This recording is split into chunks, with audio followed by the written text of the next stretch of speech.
You just need to hit OK. Here I have continue, right? Yeah. This meeting is being recorded. Continue. All right, fantastic. And the great Mary Pat has just shown up. That's wonderful. Nice to see you, darling. Everything is good? Yes, are you enjoying the summer? Oh, yes. Are you having Wish it rain would last today? longer. God, my God, of course, everything. So, darling, before we started, any questions about the last Zoom? Did you enjoy it? I mean, of course, I'm sure you enjoy it. And now I know, since I like it, I'm sure that you like it too. But anyway, any questions about it and the things that you're reading or anything? The hearing, before we continue? I don't know. We're waiting with bated breath. Yeah? We're waiting with bated breath for the new one. Yeah, all right. So for then the next episode. The next episode. Oh yes, actually, maybe we should call Zooms the episodes now. You know, Yeah, because that's what The sequel. Probably get the sequel. Oh my God. So anyway, the most if I make a commentary myself about what I said last time, I think that the four mothers, the definition of the four mothers were absolutely sublime. I love that. And I can't wait to translate them into the Word and put them in where in the Zoom now, where the pictures are, because I think it would be lovely to read it and to have it, not just only to listen, but to have it to look at them, because they're. I love the mother. You know, we like our mother, everything. Right. So it's our natural state. It's just so beautiful. I love it. And the next thing is that we're getting approximating the ending of the 9 and 10 dimensions, the last 3 dimensions. And they are very, very wonderful because as I'm getting into it now and spending some time and see how I can share them with you and how I can talk about them, I'm beginning to recognize more and more something that I always saw, that these 3 dimensions, even though we call them the physical aspect, the physical sense of the physical world in which we live, are very, very much intertwined now in ourselves with the first 3, and the first 3 dimensions in the 10 dimensions, the upper part of it, you know, light, consciousness, and unity, because they are the same thing. It's that the one is the greater understanding from the conceptual understanding, and now in the physical understanding, both of them are becoming so intertwined that they are becoming more beautiful, because the definition of our physical world is to be now permeated by the new world that is so exalted and so knowledgeable and so beautiful and so illuminating. So I want you to, when you look to the Zoom, entertain, seeing, experiencing, and learning more and more about these 3 last dimensions. As much as possible, remember that they are now you are perceiving them from the illumination of the natural illumination of the mind, that is no longer so much divided into the idea, okay, this is the physical world, and this is the ethereal world, or this is the emotional world.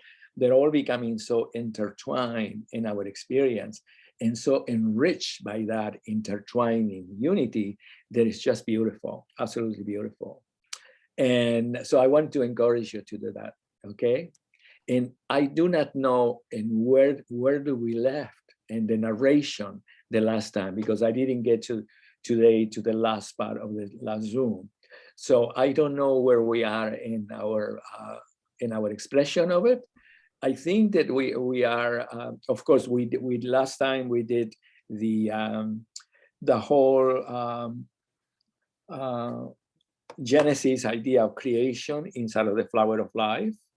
And then we went into Metatron's cube, and then we went into the Platonic solids. And I wanted to tell you that the Platonic solids, the more time that you spend with them, if you're going to spend time with them, contemplating, they are wonderful, because for many of us in our daily day and the physical world that we have lived and experienced, geometry is something that even are specialized with it. And if you're not, we never understood it very much. And it's something out there in the back of the brain that existed, but it is so unrelated, if you may, to every single moment part of our lives, then we don't entertain a lot of that idea of spending time with them. But what happens to me too this time, since I have to go a little bit deeper in it, because I recognize that if I'm going to talk about it, I really have to know more about it than just my intuition or the surface of it. So when I enter a little bit more research from it, I became more permeated by the Platonic souls themselves. And it became very beautiful because my mind loved them, because I understood that it wasn't that I was looking to the Platonic souls and understanding the Platonic souls. I was actually allowing my mind to be permeated with the very content and context of the mind itself. So then it transformed me a lot, because I accepted not as something that I was looking from here to there. I was looking to something that I was really understanding, seeing, appreciating, and searching more and more knowledge about it from inside of myself. So it was, the Platonic souls are my mind, and they love me. They really like it, especially when I begin to understand also that each of the Platonic souls and all of its edges are really touching the sphere. That's the reason there are only 5, because of all the forms, those are the forms that correspond to the sphere itself. And it's very, very important, because the sphere is all there is. So I think I'm going to take you to that sphere now when we go into the 6 spheres, when we go back into the Zoom, and then we'll go back into there. And at any one moment, if you would like to stop and ask me to come back to the surface here with you, or to ask a question, just come back to it. Yeah, because there are going to be many questions that they will come to you. There are many questions that come to me all the time now, because what happened is that my mind have unleashed itself into a large and acceptance of its context. So when my mind accepted that I'm totally open to the actual context of the mind, which is not just only my mind, it's the universe, the whole mind, it's informing me a lot. So it has given me a lot of treasures. One of the biggest treasures that it have given me is that I fell in love with Mario Pisano, Leonardo Pisano. Because Leonardo Pisano, I have to do I did a lot of research about him, and it wasn't very much said about him in the internet, other than there are many things were written. But then I have to connect to the soul presence. And then what it came through that connection in myself is that Mario Pisano is ever present with us. And he did all the work that he needed to do in his time to assist us now to be able to bring it into fruition, if you may, because we can bring it to the surface and make more sense than even in that time could have. Because in that time, many things were not yet discovered as we are right now. So we are that aspect of his research is becoming part of the whole picture within us. And by becoming part of the whole picture, we're honoring, acknowledging, and celebrating, Leonardo in a different way. So he's racing into the joy of the celebration of his existence, physical existence, and now he's himself as an eternal being. So it was a lovely thing. Sounds like a little spooky what I'm saying, but you understand what I mean. It's just that everything is ever present now. And we know more and more that that's the case, because we are experiencing. It's not just something that we're wishing. All right, so I'm going to take you into that place, and let me see how am I going to do it now. I'm going to go into share the screen. Right, Ellen? Share the screen. Screen. Yeah, and here we are. And then share it. And then share again the second time. And here I am. And I just want to show you something beautiful right now. Let me see if I am here. I don't know if I can do it. You see, did you see on the screen how beautiful the dahlia that Nancy, then Carolina from Carolina's garden? I was in love today because what happened that by mistake, I click it again and I said, oh my God, how lovely. I can bring you into the larger screen and you can appreciate the colors and the form more and more. So anyway, it was lovely. I love it. It's kind of interesting because we are in the ultimate self-centering, so to speak, because I mean, we are in love with everything that we do. So it's not just like we are observing it and finding what is right or what is wrong, just seeing the beauty of it. So it's different, you know. I'm sure that you understand what I mean, that we are experiencing that aspect of it. So anyway, I wanted to take you to the Leonardo here. Leonardo is so lovely. It's a very, very present consciousness with that. So if there's anything that we'd like to know about Leonardo, just contact him, you know, in that sense, because Leonardo was a lover of nature. He spent most of his time in nature itself, in the garden, because he wanted to understand what was the ratio in which everything green grows. So can you imagine, he wasn't just in the experience of the beauty of it and the grow and the soil, but he was fascinated with the life force inside of the plant. In order for the plant to reveal to his consciousness what was the mathematical equation that exists within the plant, that the growth, being asymmetrical and forming itself, was always continual in its natural growth. So it was fantastic thing when you're thinking about, you know, that kind of a mind that is specialized in that particular thought.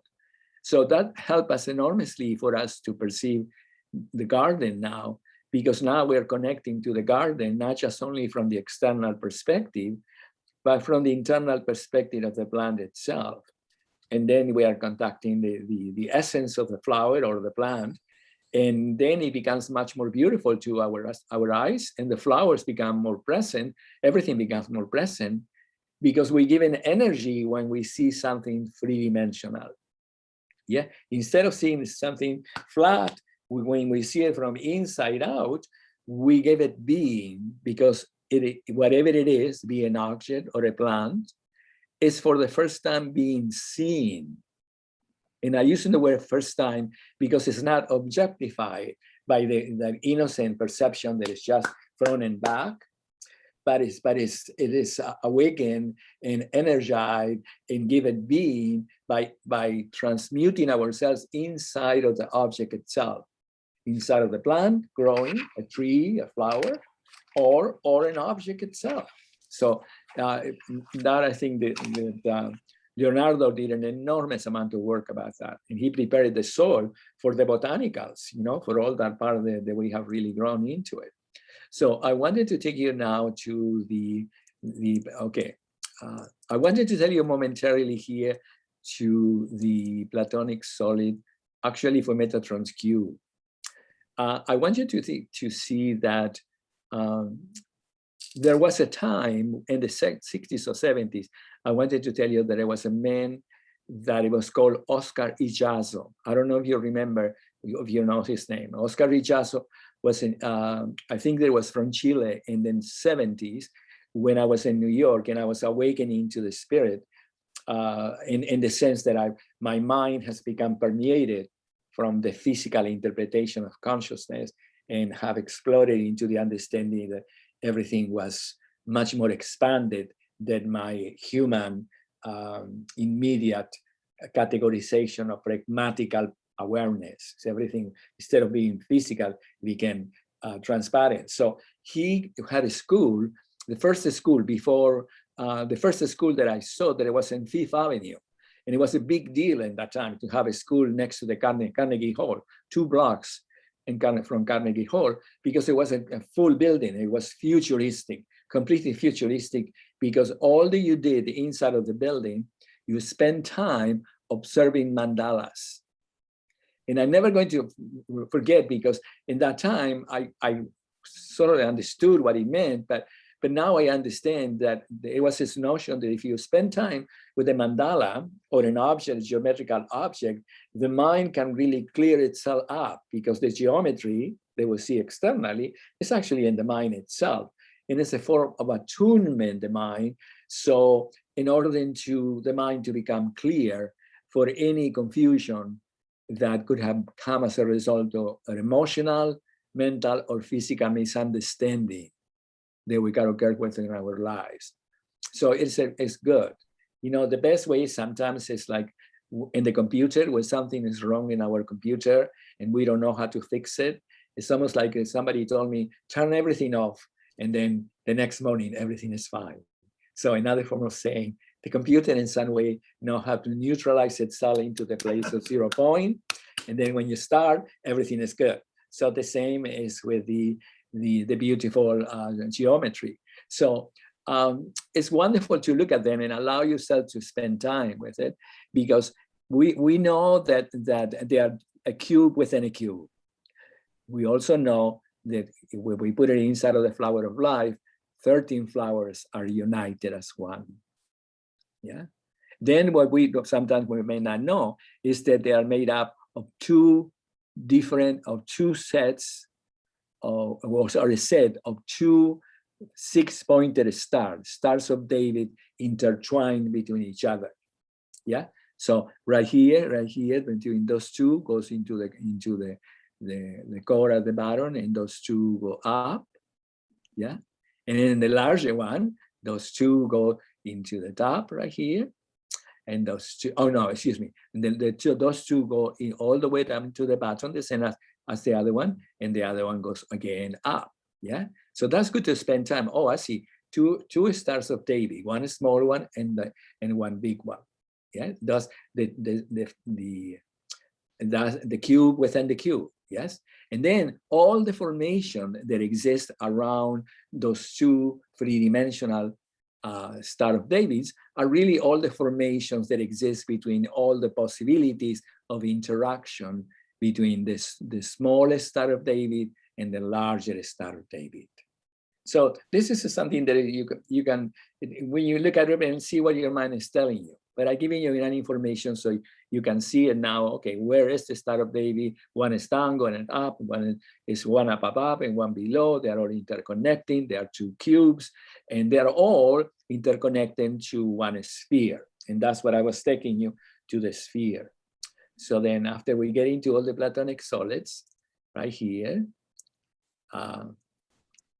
you know that this one is 3 phases. This is 6 phases, and so forth, and all these different phases. It's good to spend time with them. They're beautiful in the form. Yeah, lovely. And then we get into this symbol, just for a few moments in this symbol. And here, what we did, we put the 5 Platonic solids inside of the flower of life, the 6 circles of the flower of life. And then we put the sphere of life at the center, because as I say to you, each of the edges of the Platonic solids, if you go around the edges, you will be inside of a sphere. They're all touch a sphere.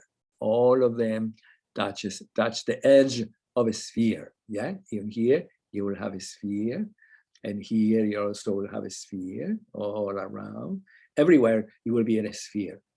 And it was interesting for me because the 5 Platonic solids are very, very, very famous. I mean, you know, from the antiquities, from Plato and before Plato. But then what it was fascinating to me that the actually 3-dimensional sphere was not acknowledged in the Platonic solids in the time. I never really read it. I never really, I didn't understand why, because it is considered to be a circle, but it never was seen in that time as a 3-dimensional form, perhaps. I don't understand. I can't find any way to discover it yet, because I have no way to connect to it. So that's the reason that we put the 3-dimensional sphere, because even though we said that each of the Platonic solids are 2-dimensional representations of 3-dimensional formations, we didn't understood that the circle that is being touched by all the different Platonic solids was in reality itself in a spherical 3-dimensional sphere. And it's complex because for many of us, when we're thinking about 3 dimensions, it's a bit mystery a little bit. What is 3-dimension? What does it mean to be 3-dimensional? What is 3-dimensional consciousness? All those things are just beginning to become clear in our consciousness as we become more and more united with the physical nature of all things. Christian, to understand, yes, the 3 dimensions is actually the sphere of life. Wonderful. Christian, Yeah, darling. you did that. I'm sorry. You brought the 3 dimensions. You're just like Leonardo Picasso, or whatever his name is, Pisano. Leonardo Pisano. Yeah, he brought forth what he did you brought forth the three dimensions. That's the first time that it's ever been done, really. No. Well, I hear you, but it's like, and I don't know if I want to have humility or something like that, No, but I no, just no, wanted, I don't. because it was so evident that and it makes sense because the most complex things are also in front of our eyes, but sometimes we don't get to see it.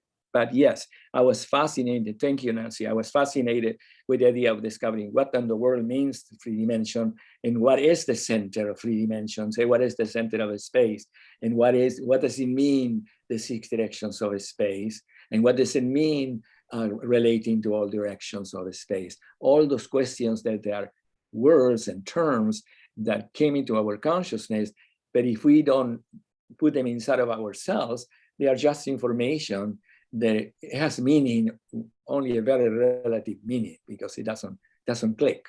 So returning to it, that's the reason. I have one question. Yeah. Sorry. No, don't be sorry. So I understand. Okay, so this is how I interpret what I'm looking at here, is that the one at the top is the connection, is the conglomeration of all the others around. Yes. Is that right? Okay. Yes. And then if that is the three-dimensional, I'm trying to say shape, but it's not shape. If that's the three-dimensional existence, you mean. Okay. Existence, then that would be inside the sphere of life, is what the three-dimensional sphere. Okay. It will be inside of the three-dimensional nature itself. Okay. The sphere itself. So okay. I wanted to tell you that this symbol it's helpful in the sense that we decided to put them together. They are corresponding to the 6 circles that exist within the flower of life, because they are all part of the physical form, even though they are structural formations of geometrics. But as we discovered, I was just talking about it, they are all formations of the flower of life, right? So it's important that we keep comprehending constantly that when we're talking about geometry, it doesn't exist without form, and form doesn't exist within geometry. Yeah, so it's important, because our mind will say, oh, there is geometry and there is form. No, they are simultaneous in their existence with nature. So anyway, so that is the reason that we put the sphere at the center. And Ellen, rightly so, we put it in the crown right here in top. It's relative because we can see it from all the way around, or we can see it from the top here. We put it in the Metatron's cube because his cell contains all of this, but at the same time, cell contains the essence itself, which is 3 dimensions. Yeah, the essence itself of everything is 3-dimensional. The smallest particle of form, like one speck of ash, is the same as the entire formation of the universe, because the entire formation of the universe is a 3-dimensional structural formation that moves in a 4-dimensional, all-related reality. A 3-dimensional, all-structural formation that moves in a 4-dimensional, all-inclusive reality. That's what the universe. But that's also what the speck of dust is. Yes, that's what physics told us. That when you penetrate the speck of dust, the smallest one, you discover the universe, a universe inside, because then you go into all the aspects of all the different particles that exist inside of that particular formation.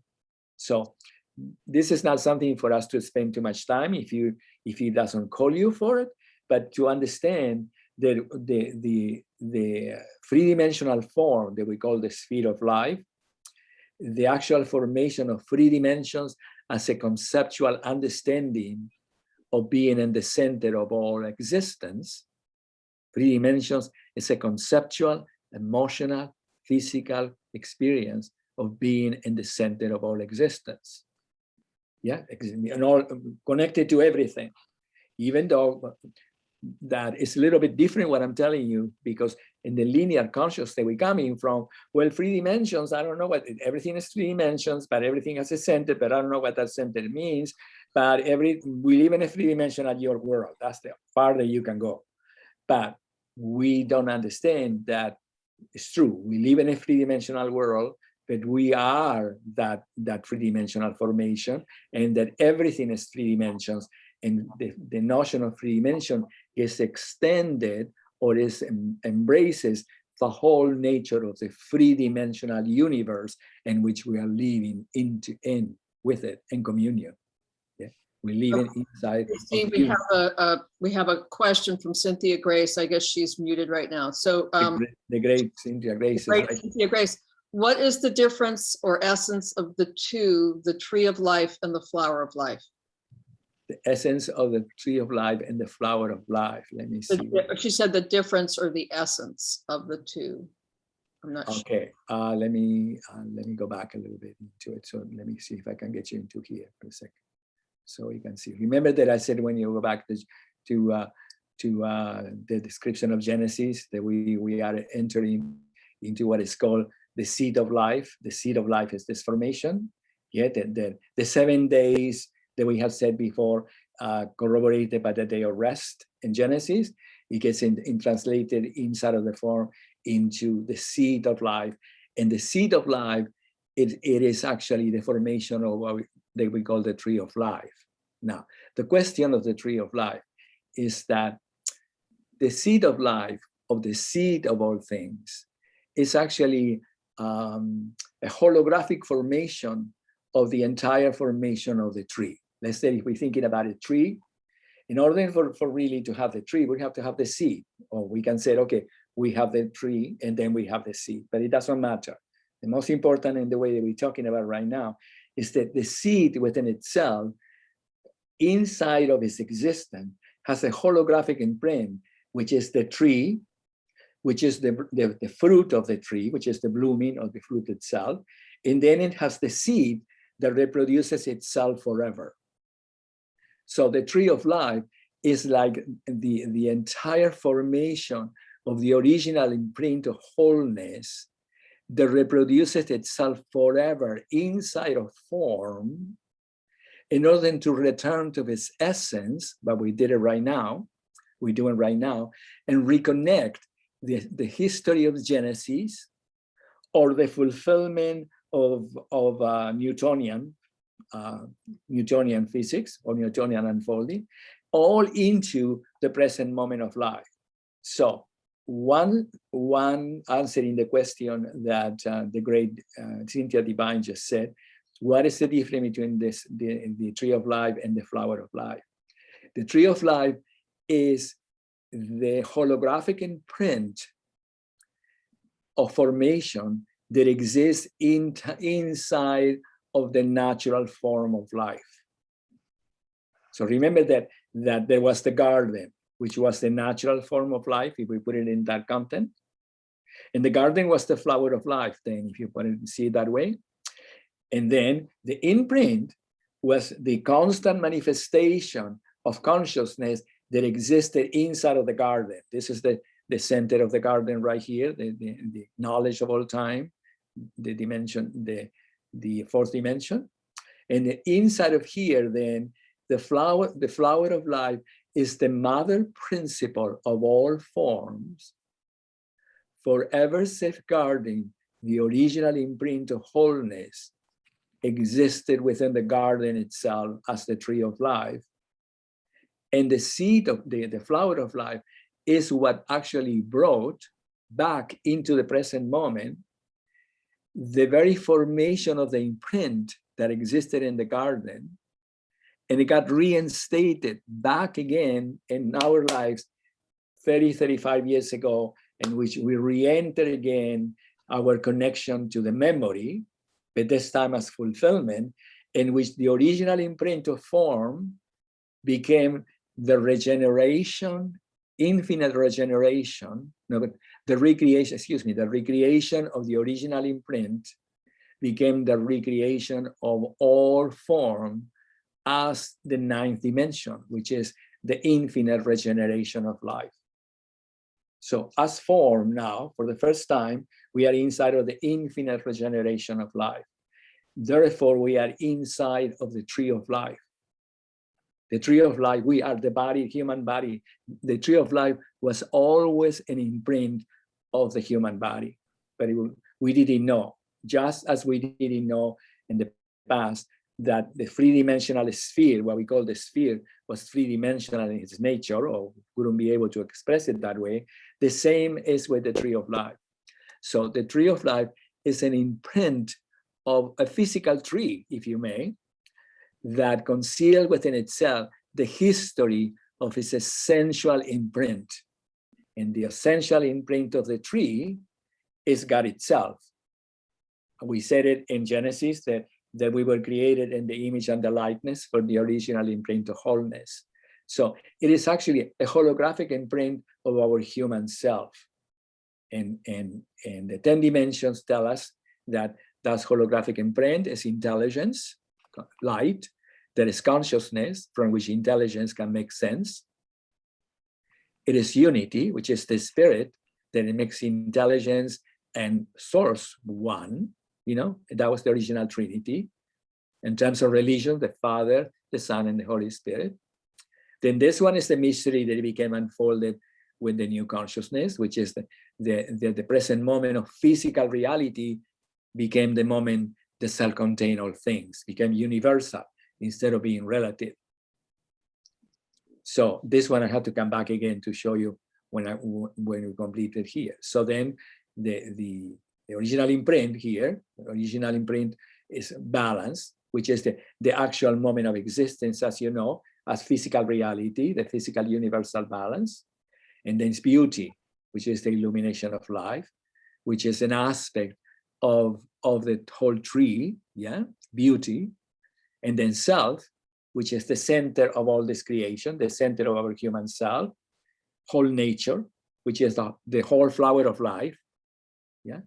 Infinite regeneration is the union between the tree and the flower of life, what the divine Cynthia asking. And then foundation paradise, which you haven't got now, which we will be, yeah. And this one, which was originally in the old symbol, was depicted as kingdom, this actually became the fourth dimension. That's the reason we have to return. The kingdom of heaven and earth doesn't exist in the kingdom. It exists in the moment of life, or in another form of saying, the kingdom of heaven and earth is the moment of existence of our life. It's not a place, yeah? But if you put it into a place, we can say it later, that we can see it, we can put it at the center of the planet, at the center of ourselves, at the center of universe, which is paradise, and whatever we wanted to create, the center of all things is self, right here at the center of all things. And that is the fulfillment of the tree, the history of the tree, as it's being returned from the covering of the tree in the garden, within the myth. Remember, in the garden we said that the tree of life was covered with the tree of good and evil. And the covering of the tree of good and evil became the process in which we have to evolve consciously through trial and error in order to recover the very essence of the thing that we were, and recovering it fully to be able to appreciate it as we do now in its fullest splendor, with the knowledge of the unification of the ecstatic nature of the mind, understanding everything, the ecstatic nature of the heart, feeling and knowing everything, and the static nature of the actual physical existence, that it is now where we are all now celebrating the perfection of the fulfillment of the tree of life and the fulfillment of the flower of life. Yes.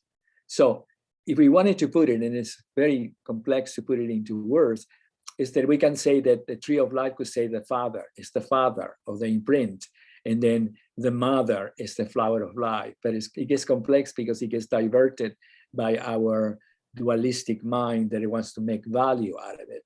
But the reality is that you cannot have the imprint without the form, which is the mother, and you cannot have the mother without the imprint. Yes, it's the union. It's the union of three dimensions: the mother, the imprint, and the actual moment of life that makes three dimensions to be real. And then you can go around. You can say it's the father and then the mother and then blah, blah, blah.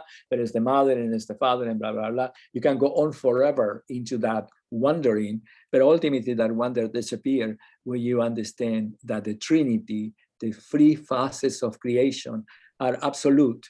That's the reason we were made in 3 dimensions. We are the 3-dimensional formation, expression, feeling of consciousness, understanding itself as 3 into 1.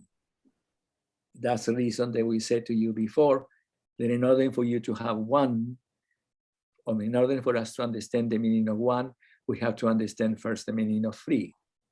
And then when we understand the meaning of 3 through the 10 dimensions, we can understand the whole meaning of 3.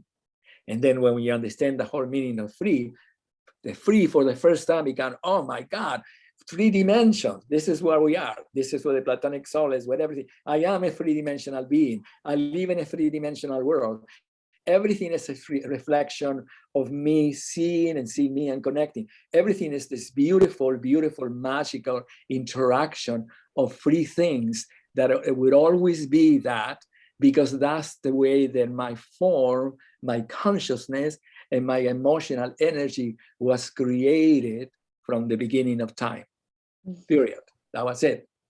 So I don't know if you can answer the question, Divine Sylvia, but Cynthia asked one more question. She said, can infinite regeneration be also referred to as eternal life? Yes, that's exactly what we're going to go through it. So I hope that I'm doing okay with time. So yeah, that's what I want to take you. So then I will take you here because of Sylvia's question. But then before we were in a little bit on the expression of this particular graphic of all the formations. Yes, the 7 formations, if you may. We created 7 because they are a 5 Platonic solid plus the source of it, which is the original imprint of 3 dimensions. Yeah, the original imprint of 3 dimensions. When you have life, when something awakens into life, let's say, for example, you have a seed, yeah, and you have the seed is already a 3-dimensional imprint. But in the moment that you put water in it, and even if you just put water of it, something in the seed that you awaken the life itself. And when you awaken the life itself from its memory, which already was completed in the original imprint, the first reflex of life is a 3-dimensional outburst. It's not just one thing, it's a 3-dimensional outburst. So the 3-dimensional outburst is the original imprint of wholeness existent within life, and existent within all things. We are the original imprint of form, of life, which is the same. Yeah. Are we okay with this? All right, continue. Can I continue then? Because I would like to take you in. Yeah, this is fascinating when you're thinking about it, because I'm always kept saying to when it came the idea that one, in order to understand one, you have to understand 3. In order to understand 3, you understand 10. When you understand 10, you come back into the 3. When you come back into the 3, you're the 1. But then when you completed a circle, the 1, the 3, and the 10 are all the same thing. It's the whole explanation of the divine content existed within the 3 and within the 1. So we are those things. We are the 1, we are the 3, and we are the 10. All of it inside of the whole reflection of life itself. Yeah. So then I'm going to take you to the here. Remember the divine archangel Metatron. Now remember that Metatron came into existence. It was inside of the story of the antiquity, but it was the love of Leonardo that brought it back.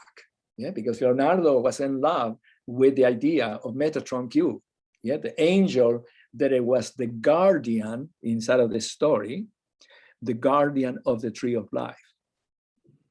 Yeah, remember, and this is important because it seems like a little story, but remember that in the time of Leonardo, he must have been considered a mystic at the same time that he was a scientist, because he was really involved in the realms of mathematics. So he wasn't just only floating in nature, he was really actually utilizing his mind in order to understand the scientific idea of how things develop as mathematical equations and the expression of growth itself.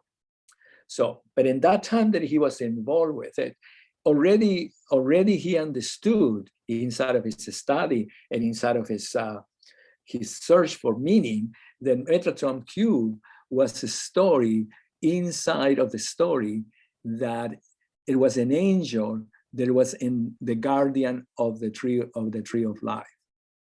Yeah. Now, why is it that the Metatrons have to guard the tree of life?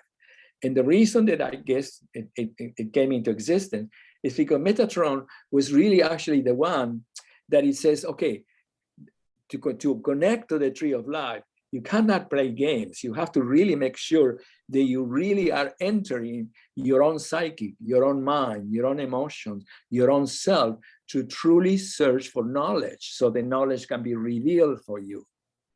You know what I mean? It has to be truthful. That's what truthful means.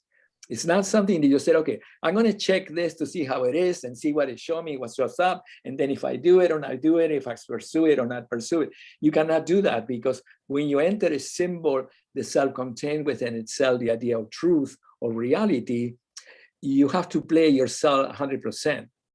Not, excuse me, I can't use the word. You have to play yourself, forget that one. When you enter a symbol and you search for true meaning and understanding, the degree in which you open yourself to perceive that is the degree in which your mind from inside of you is going to reveal itself through the symbol. So I say that again.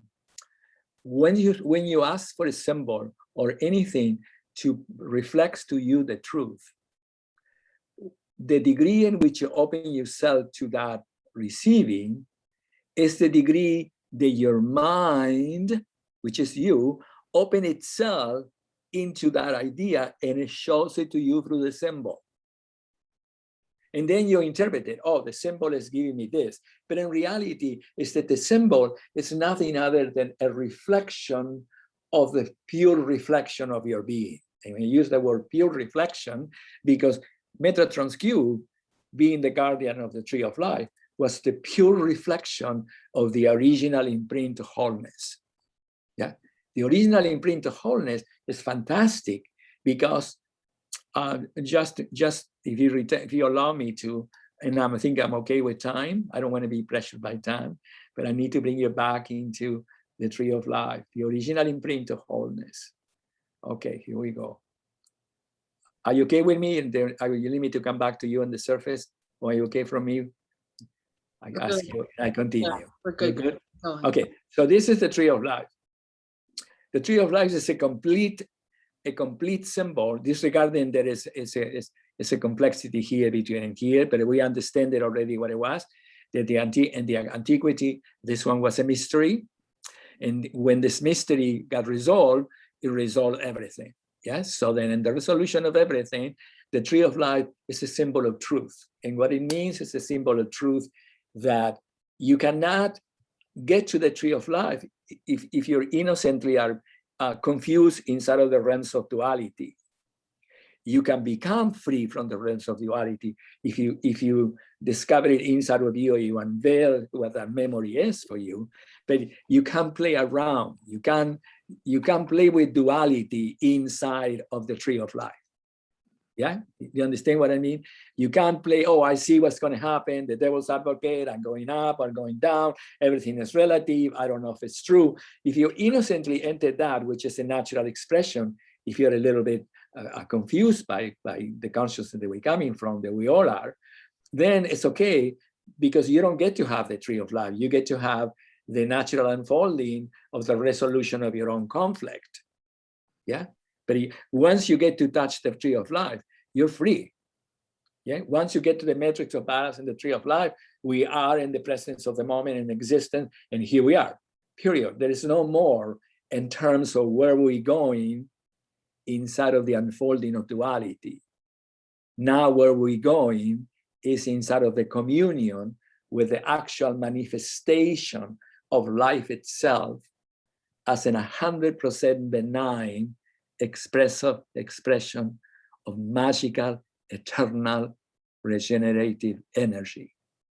It's a completely different world. It's not inside of the realms of cause and effect anymore, because we are inside of the real creation of universal existence, not the particular creation that we're creating in our human existence in order to advance our evolutionary unfolding of the confusion that we have gathered through the realms of duality and the realms of time. Yeah, it's completely different. Am I saying to, are you with me? Yeah, it's good. We go. Do you understand what I mean a little bit? Why is that the Metatron cube becomes an extraordinary symbol? Because it was said, you cannot pass through here. You are not willing to really find the true connection that you're searching and that exists inside of you. You can do it, spend all the time in the world, but if you begin to really go through it and you ask it, it can be given to you very quickly, because it now exists within the moment itself. It's not going to exist when you get it 20 years from now or in another lives or in another time. It all exists now in the moment of life. So you get to have the reflection of your own fulfillment, of your own illumination, if you may, natural illumination, now, period. And then you get to be, out of the beauty of that, you get to be the new world. We get to be the new world. We are the essential manifestation, if you may, of the new world, which is exquisitely beautiful, and the new paradigm. In the new world, everything is light, it's beautiful. And consciousness is fantastic because it knows all things. It already understands all things from thousands and thousands of years of confusion, but understand what it is. It is unity because it is the spirit and fulfillment. It is present because it's now. It's the idea of balance, but not balance inside of the yes and no and blah, blah, blah, blah, blah, but balance into the moment of resolution that already resolves all conflicts. All conflicts, that's the reason it's called fulfillment. There is no imbalance, there is no conflict. All there is resolution, because it represents the very existence of the dissolving of the confusion that existed in the opposites. Yeah, the opposites have 1,000 possibilities that you go around negotiating, blah, blah, blah, blah, blah, blah, blah, blah, but balance is already resolution. And of course, beauty is because it's the muse of life, and it's everything existed there. And then self is a lot, because as human, remember when we innocently have been in the human, we all have been forever inside of the human paradigm, searching for unity. The self was always a mystery. Who am I? You know, I mean, I'm Christian. I'm born in Argentina. My mother was French. My father was Spanish, and my grandmother was Indian, and blah, blah, blah. And then I can go through the 10 generations and I find out my tree of life. So I can find out more or less about where am I coming from. But then inside of that reality, what it was given to me as a gift, my friend Chuck gave me as a gift, you have to find out where you're coming from. And I said, Chuck, I already know I'm coming from everything. But he said, no, it will be good for you to find out where you're coming from, your immediate life.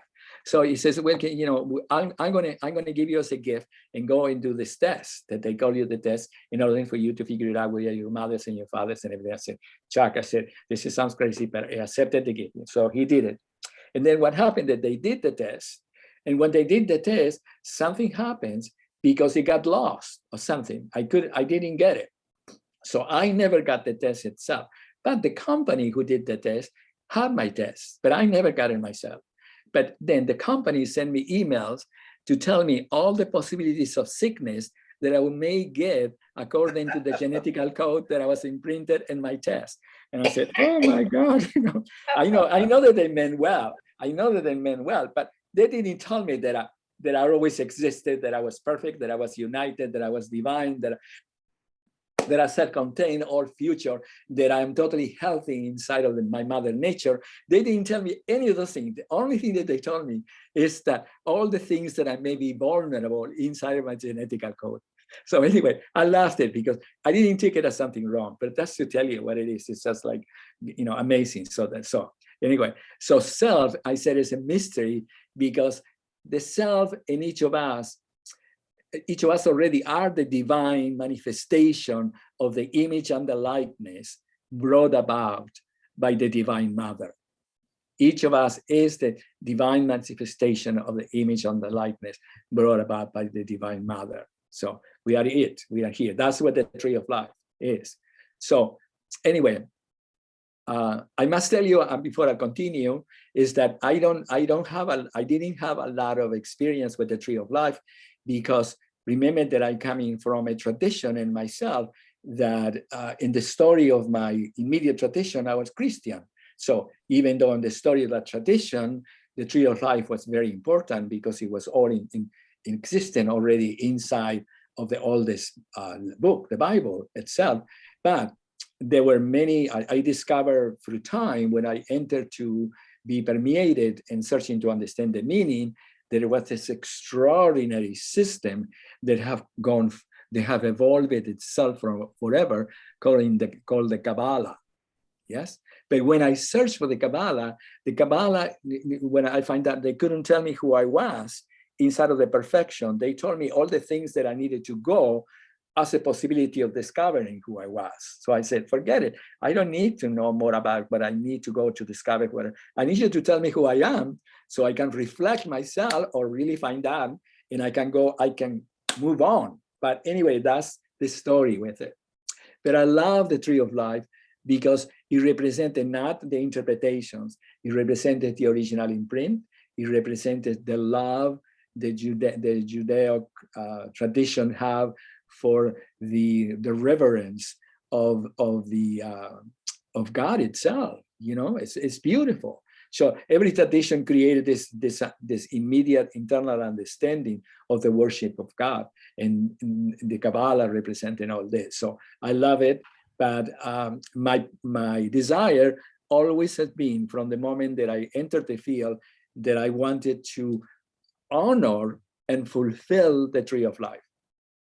By fulfillment is to take it, taking it from inside of the occult, of the inside of the what is considered to be something that is not known, and brought into the surface as being nothing other than a natural map of the consciousness, the energetic feeling, which is the love, and the physical reality of the human self. So that's what it means, is that the humans, the actual imprint of what is human is divine. And if we can return to this original imprint, which we already are, and begin to connect with it, we can get to experience life in the magical nature, instead of having to really innocently, as we did in the past for so long, trying to really uncover a sense of clarity inside of confusion. It's almost impossible to uncover clarity inside of confusion, because the very confusion only can give you innocently path, like a labyrinth, telling you that if you get to sift through confusion, eventually you will get to the reality itself, which in reality, it never was true, but also it was true, because in the harmonic conversions, the last instant before we merge with everything into the renewal, the confusion existing within the evolutionary unfolding have developed the last frame of reference that corresponded to the clarity. So the last frame of reference of human evolutionary unfolding inside of confused premises, which involved philosophy, psychology, religion, everything, the last frame of reference between the moment of eureka, aha. And that was the moment that the moment itself, like one flash of light, permeated all things, and then we are inside of the new paradigm. So the new paradigm of consciousness was not something that got created for hundreds of years or thousands of years. It only existed in one instant.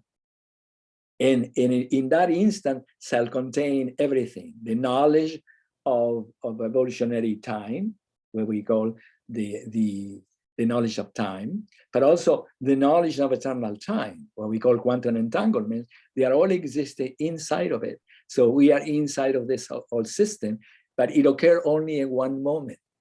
And that moment transmuted the consciousness from one paradigm into a completely new paradigm, in which everything that we see, everything that you are, everything that you feel, everything is seen from the eyes of unity, because you are, for the first time, inside of the tree of life, and the tree of life is you.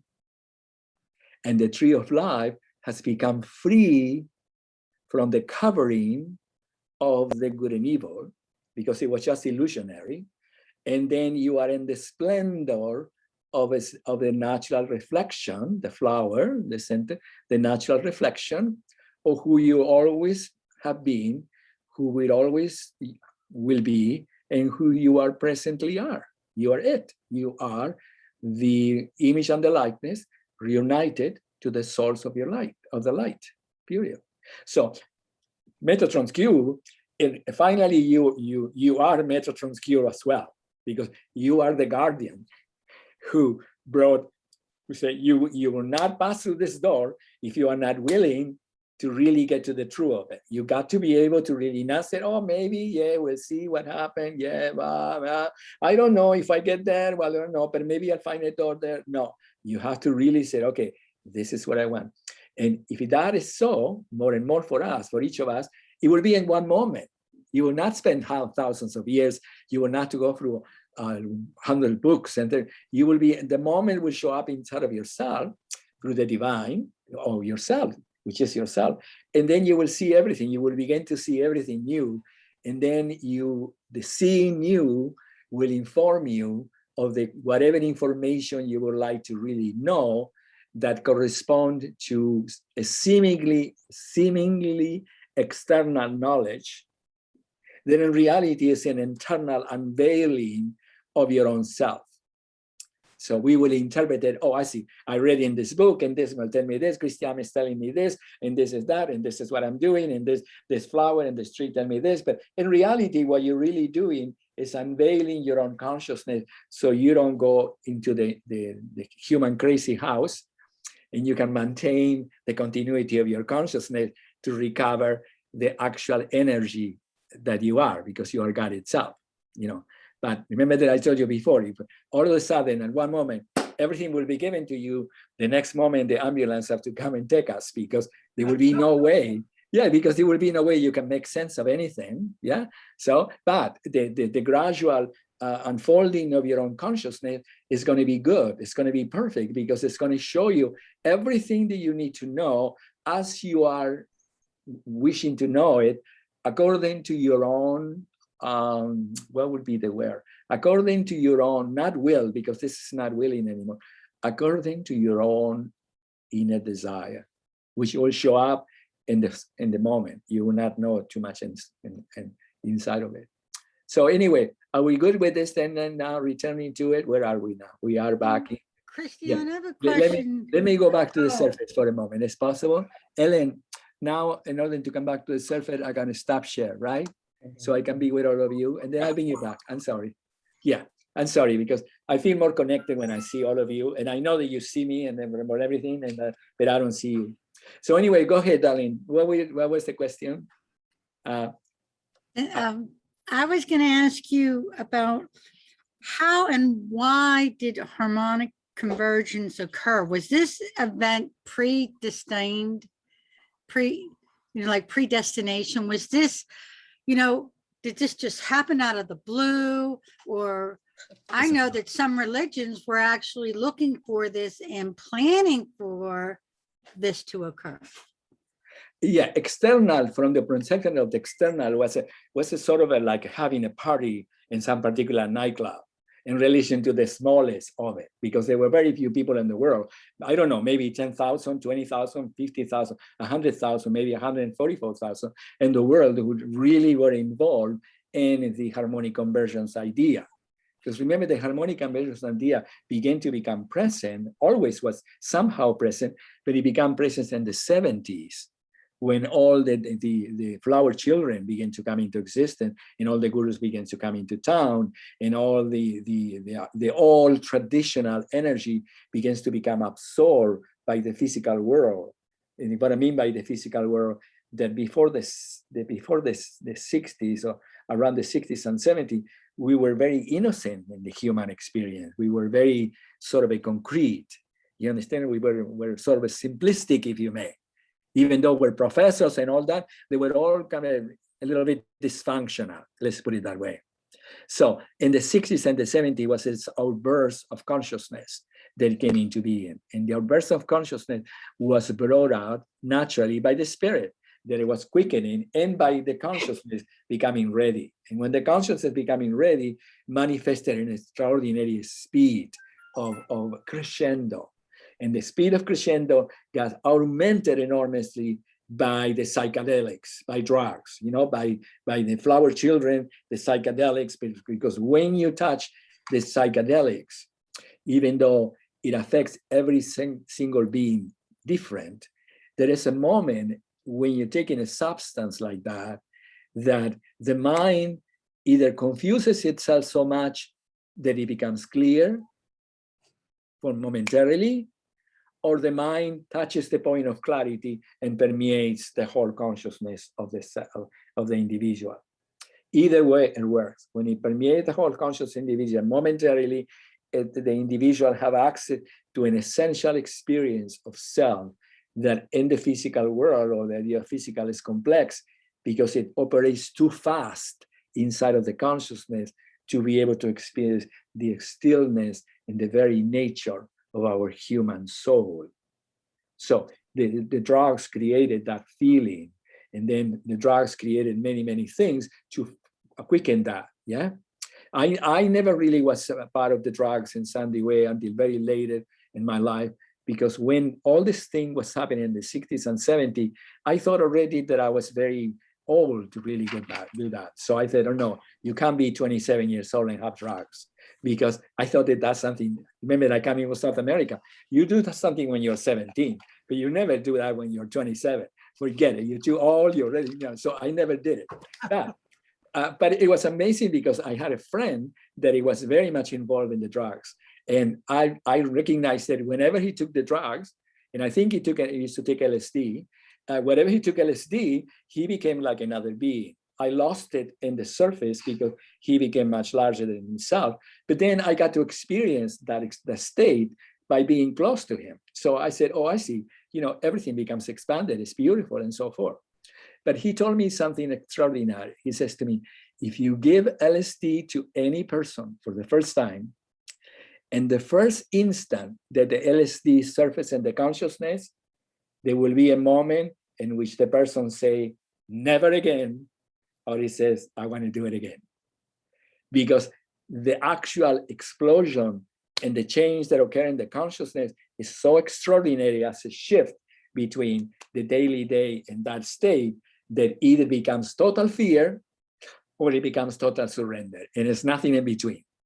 In that time, I didn't understand very much because I didn't have that experience, but I understand that was so. When you touch the drugs, that's what happened. That you're open a field, and then all that becomes interconnected. So returning, in order not to go into a long conversation again, to Cynthia, what is the story? So then the story prepared itself, but it was very self-contained because it was only inside of a very, I can't use the word dedicated, in group of people who were involved in getting ready to pass the door of transformation from the idea that you're going to become enlightened inside of the traditional state of consciousness, but you're going to become sort of enlightened by connecting to a field of consciousness that it was different than that, but it was really cosmic and real in its actual existence, that it wasn't an interpretation of spirituality, but it was the whole field together. And it was difficult because very few people think that way in that time, but there were many people who did. So anyway, returning to the answer, the event was created by many things. Remember that it involved in the idea of the second coming, involving the idea of the Messiah that it was coming, remember the idea that it was the fulfillment of Buddha, remember the idea that it was the Mayan calendar. But what it really was is that in the story of Genesis, the moment that we left the garden was only one frame. A frame in which we were in the garden, and then when the tree of life inside of the story got covered, we were no longer, and we are in another world. We were in the consciousness of evolutionary unfolding in which the mind had to evolve itself. But inside of that story, the story has said that story, it was only one frame. And that frame have taken millions and millions and millions and millions of years in order then to complete itself. And when it completed itself, it completed itself inside of the harmonic convergence. The instant of the harmonic convergence, the frame that it got lost, and it became the entire history forever of evolutionary unfolding, became reconnected to its original imprint, and the story became fulfilled and dissolved inside of the regaining of reality itself. So, returning to the answer question of Cynthia Grace, the harmonic convergence was predicted from the beginning of time. It becomes confused and it got named many things, but what represented was in a physiological alignment, was in a physiological alignment of heavenly structural formation that interconnected the 7 super universes that were created in the whole time of evolutionary time with the original universe, the mother, if you want to call it the mother ship, if you may, the reality itself. So all that extraordinary formation of universal creation got also reconnected to the original imprint. And there we were in the presence of God for the first time. Not in the idea of God as good, blah, blah, blah, yeah, my Father, God, God itself becoming the moment of your life, the moment of my life, God. I am the presence of God. I'm a presence of Christian too, but I'm the presence of God. You know what I mean? I'm the same. I'm not divided into my identification, my consciousness, my feeling, into the whole thing. I became one inside of consciousness, inside of my natural feeling. That's what it means, regaining our natural state. We become one inside of the natural feeling of ourselves. So the fulfillment of the harmonic convergence was a human fulfillment of evolutionary knowledge, searching to understand the meaning of life, or the meaning of home, or the meaning of God, with the fulfillment of the 7 super universes that in many degrees of intelligence were still also subject to the realms of duality and between worlds. Everything evolving in between worlds. So in the moment of this alignment take place, you could say that the alignment was, the alignment was manifested through the universe down, which will be from the 7 super universes down, and we became the recipients, or the alignment was manifested through the individual human awareness that we all participated through all the realms of evolution. And in the moment that evolution became fulfilled in the last frame, the universe becomes also fulfilled. So it was a two-pronged specifics of unity. It wasn't that the universe alignment created the fulfillment of human, or the human creating the universal alignment, they manifested the fulfillment of universe. It was a third entity that we connected to the mother lode at the same time. So the universal the human and the mother lode, whatever we wanted to call it, the grand universe became one. And for the first time, we were in the presence of oneness. For the first time, as a consciousness, because before, the entire paradigm of consciousness was the expressions of in between. Yeah, in between. We were always in between. We didn't know, because also we had moments in which we got closer to the reality itself. Remember that I said that when the human experience, whenever the mother gave birth, whenever it was a moment of joy, whatever was a connection to nature, whatever we formed in love, whatever we created a piece of art, momentarily we entered that place, which is actually the natural, joyful experience of our essential nature. So that kept us going. That's what created all the religions and all the spiritual unfoldings and so forth. But we will never be able to live in that time in the continuity of that state. So we always did, it's like a drug. You're taking a drug and you're spending 2 hours in heaven or whatever, or in hell if you're resolving things of yourself. And then all of a sudden you come back to the physical world. And when you come back to the physical world from the drug, is that you don't come back to the same place that you took when you were when you took the drug. It takes a little bit longer because you are a wreck in between. You don't know where you are. It takes 24 hours to get the systems all together, and then you come back to the same place that you were before you took the drug. Now, for many people, when they took the drug and they became momentarily enlightened, when they come back to the same place, they were not the same anymore. No, I want that. I'm going to do that. I'm going to pursue that. I'm going to connect to that, because that state is different than the other state in which I am just going a little bit zombie-like, and zombie a little bit like, so many people use the drug to really further the evolutionary state, yeah? And many people brought us into the moment of the harmonic conversion to complete this. But anyway, just to come back again, to make it clear, let me see what I'm saying.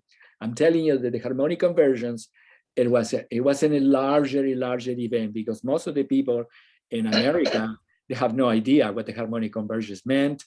They had a little bit idea about the flower children, perhaps. They have a little bit about gurus, perhaps.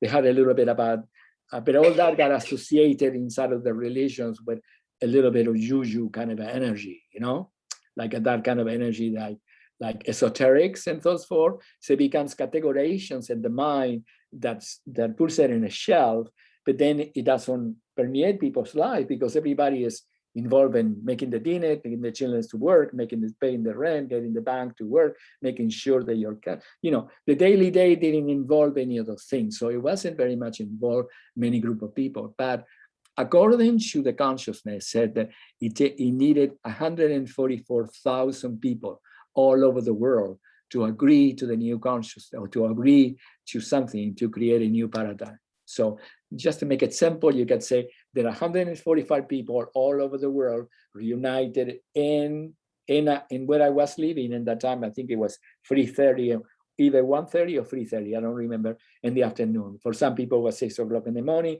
10 o'clock in the morning, but it didn't matter. It was an event that was predicted from the beginning of time, even before Genesis.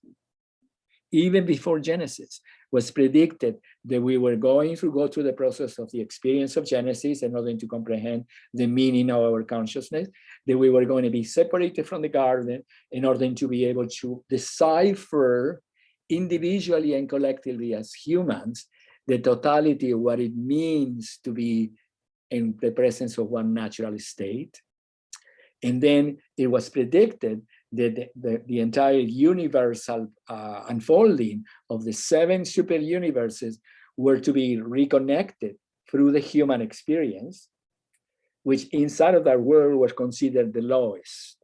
Remember that in the world that we were living, the human experience was considered the lowest because we were the most dorky ones. But without the dorky ones getting to get to the union, the universe has to wait forever. The 7 universes. Remember when I told you the story of my ring? What I was told, you think that you are just human, but in reality, you are the one who carry all of us. So we are reunited because without you human, getting us to be to the door to enter, we can never come back, because we are dependent of you because you are the linear physical interpretation of the unfolding of knowledge that correspond to encountering home. And we all up here are living in different degrees of consciousness and different degrees of light, different degrees of physical existence, different degrees of transparency, but without the human physical encountering of from the earth, from the flower of life, from the dirt itself, bring it itself in to bring the tree, the intelligence, the knowledge, the feeling back into the moment itself so we can all be free. So that is the reason that in the universal existence, the human self is the ultimate hero. We are the ultimate hero. Each of us are the image and the like. We are the individual essence that reconnected itself and brought the entire memory to life in order to redeem it from the realms of memory and bring us into the present existence of life. So life can become present in all its contexts at the same moment and begin to travel with the mother lode, with the ground universe. We are inside of the ground universe now. So we are, that's the reason that everything is divine, because inside of the ground universe and the presence of God, everything is magical. We are the replenishing of the garden. We are the replenishing of our body, the replenishing of human, the replenishing of the world, the replenishing of everything. We are the light of the world that transform everything by the simple act of seeing. The way that we see is what transforms everything, because we are reflecting the light. Yeah. So I don't know if I answered that question. The great Cynthia Grace, do you answer that question or not, more or less? There's many more to see, but it can go forever to really bring the story to whole fruition, but you get the gist. Do you? Yeah? Beautiful. Yeah? Yes, yes. Yeah. I'm not confused when I'm telling you the only detail that I want to make sure.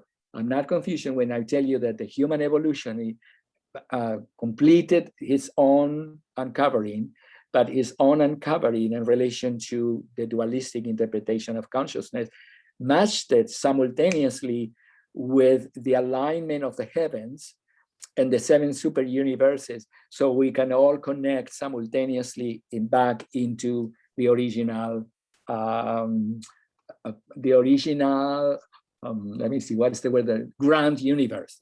I can only think about grand, and I use the word ship because it's like the whole thing became matched itself, and it converted itself in this other beautiful, I don't know, it's like a 3-dimensional vehicle, if you may. Some people have called it like Merkaba or something, 3-dimensional vehicle that we are moving with it now, that we are no longer in. That was subliminal because it was part of our consciousness, but we were partaking inside of this other reality that it could not match yet because of the confusion, but all began together at the same time. So the words that come to me is synchronicity and alchemy. All right. So the alchemy was the process that allowed all the confusions of consciousness to fulfill themselves into the ultimate clarity, which will get the omen itself, that it was predicted before time. So from the human, you can say it's an accomplishment. From the prediction of all time, it was a natural unfoldment of this story, this beautiful story that eventually was going to fulfill itself, because that was the only place that you can go to the story is to the completion of its own perfection. Yeah, it can never come. Everything completes itself in the completion of its own perfection. So returning to Cynthia, yes, it was alchemy. Is alchemy that you used the word? Yeah, did you say the word? Synchronicity and alchemy, Okay, because okay. it all synchronized. Yeah. Alchemy is almost synchronized. And synchronicity is not alchemy. Synchronicity is actually the unification of all things within the atomic moment of life. The synchronicity means the all together now. The synchronicity means all things together becoming one within the atomic moment.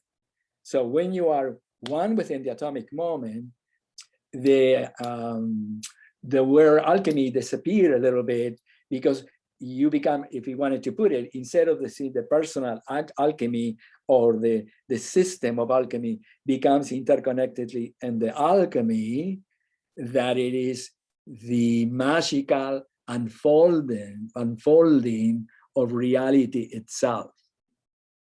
If you want to call alchemy the magical unfolding of reality itself, you can use it in that way. But alchemy disappears as we become interconnected with the whole system. Because we are when you are the whole system, the idea of alchemy disappears a little bit. You know what I mean? Because you are the whole system, coming into the whole system, becoming the whole system, loving the whole system, create the whole system. You are inside of the magic of creation as a whole. You are no longer linearly trying to transmute into another being. What are you because there's no difference. It's all connected. No, exactly. Right. And we can never be more as human beings than God itself. So what are you going to transmit yourself into? You know, you are not going to transmit in the 7 monsters that are going to conquer the 7 universes. Is going to create power in order to transmute the dark ages inside of the new ages. You know, all that disappear because that is the innocent madness created inside the never-ending unfolding of the realms of duality. Yeah, the realms of duality is a constant manifestation of the conflict in order then to create the resolution, in order then to keep going in energy to the resurface of the consciousness to create the resolution in order then to get, yeah. So remember, it's easy to remember that in the traditional consciousness that took millions and millions and millions of years inside of the spiritual search of consciousness, the ages, they were considered to be yugas. Remember, yugas is that we have 100 years of plenitude on the planet, and then you will have 100 years of chaos, and then you have 100 years of platitude and so forth. So all that was really actually the story of the ancient part of it, that they go under and under and under. But in the new reality, you can never go under. It will be ridiculous. Under where? Any place that you go under, you will appear in the crown. So you can never go under any place, because your algo is also in the presence of the fulfillment of renewal, the infinite regeneration. That's what you said. Remember, infinite regeneration means that in the mothership, in the mother grand universe, the nature of the moment itself is infinite regeneration. It's not that the moment contains infinite regeneration. You know what I mean? It's not diverted linearly. It is. So the comprehension of that is comprehension. The contemplation of that is very important, because once you tell the body that it's regenerating, you're taking away the burden of the body, you're having to go continuously, oh my God, my liver and my pancreas and now my blah, blah, blah, blah. They're all systems that are trying to make sense, as all the systems of dualistic consciousness trying to make sense of reality. So when you occupy the center itself, which is the grand you, then the system is, oh my God, now I wanted to sleep forever. I want to have a wonderful piece of cheesecake because nothing is going to not give me trouble. I'm going to eat it and have fun. Then I'm going to go to sleep. I'm going to spend time in bed, and I'm going to spend time allowing my soul to recover for thousands and thousands and thousands and thousands of years of search. And then I said, I wanted to, you know, so that's a big deal. That's what we feel as we can about ourselves. And then it may last for an hour, but you get up, and then I said, I feel fine. Now I am okay. I am connected to the mothership. So you don't have to rest a lot. But the human part of ourselves is a lot, because what we call genetical code is the memory of the search for home. So it was a lot, you know, and some of us are already more released, because the whatever treatment we have received through time and whatever knowledge we have searched, it brought us to a little place that is more floating already in the ethers. But some of us are being complex, because life has been so physical that from that physical manifestation to encounter the transparency that corresponds to the union of all things is a letting go of a lot of things in the mind that the mind innocently may have thought the person itself. You know, the person itself, oh, this is who I am. No, that's what what we have acquired inside of the story. But it's not real. It never was real. It was the story of our natural human unfolding, in which we were always one, even though we never thought that we were or recognized it, but we're always assimilating the design con human. And the design con human was very confused in time. Yeah, very, very confused. But anyway, now we are free from the design con human because we are it, we are ourselves. Yeah. So anyway, where am I right now? Where am I in relation to the what I was going to show you? Carolina, I got myself completely. Oh, it's 4:30. No, I know, but I mean, I don't know in time. I don't have a lot of time to really go into what I needed to. Why don't we do that next time? Because it's 4:30 now. I think it's been a lovely time that we've had together. And we'll pick it up in 3 weeks. Yeah, that will be perfect, because the next 3 weeks, when you pick it up, we can bring infinite regeneration and foundation paradise and put it all together, because the whole free last dimensions is becoming in our expression, as we are guided into that communication, is becoming this beautiful movie that tells the whole story and it allows the mind to comprehend the story of itself.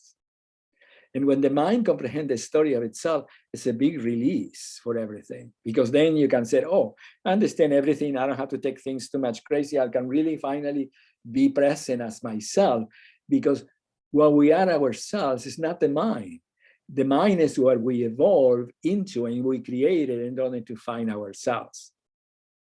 But when we are ourselves, it's not that we are mindless, we are conscious. And then consciousness have a mind, and we call it whole mind in the language that we use in Unity and Motion in order to relate to it. But it's not that mind that is going like all the time chattering and devils crazy.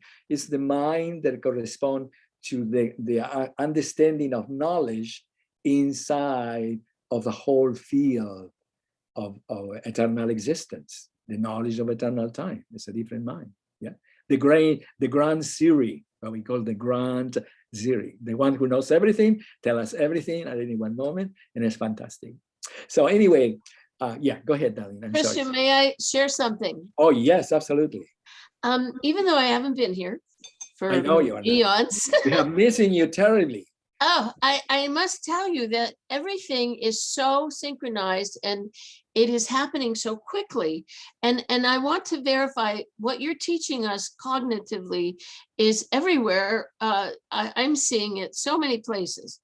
And I think the connection that we have as a group is very, very strong, even though we don't always realize it.